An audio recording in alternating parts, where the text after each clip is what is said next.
இன்னைக்கு நாம ஒரு மருந்து குழம்பு ஒன்று பார்க்கலாம். மருந்து குழம்புனா ரொம்பவே சுவையா இருக்கிற சூப்பரான ஒரு குழம்பு. இதுக்கு வெந்தயம் கொஞ்சம் சேர்த்துக்கலாம். இது நல்லா வறுபடட்டும். மணம் வர வரைக்கும் வறுக்கலாம். ஜீரகம் சேர்த்துக்கலாம். கொஞ்சமா மிளகு சேர்த்துக்கலாம். இதை நல்லா ஃப்ரை பண்ணிக்கலாம். இப்போ இதுல நாம கைப்பிடி அளவுக்கு முருங்கை இலை சேர்த்துக்கலாம். இந்த முருங்கை இலையும் நல்லா வதங்கட்டும். இப்போ இது நல்லா வறுபட்டுருச்சு. இப்போ நம்ம எடுத்துடலாம். இந்த மாதிரி கீரை பச்சையாவே இருக்கு, ஆனா நல்லா வறுபட்டுருக்கு. நாம எடுத்துடலாம். கொஞ்சம் ஜாஸ்தியாவே நல்லெண்ணெய் சேர்த்துக்கலாம்.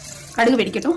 ஒரு கைப்பிடி அளவு பூண்டு சேர்த்துக்கலாம். சின்ன வெங்காயம், குழம்புக்கு தேவையான கல் உப்பு சேர்த்துக்கலாம். இப்போ நல்லா வதங்கட்டும். இப்போ குழம்புக்கு தேவையான நாட்டு தக்காளி எடுத்துருக்கோம். நம்ம வறுத்தோம் இல்லையா, அதையும் இதோட சேர்த்துக்கலாம். இப்போ சின்ன வெங்காயம் பூண்டு நல்லா வதங்கிருக்கு. இந்த ஸ்டேஜில் நம்ம அரைச்சோம் இல்லையா, இதோட சேர்த்துக்கலாம்.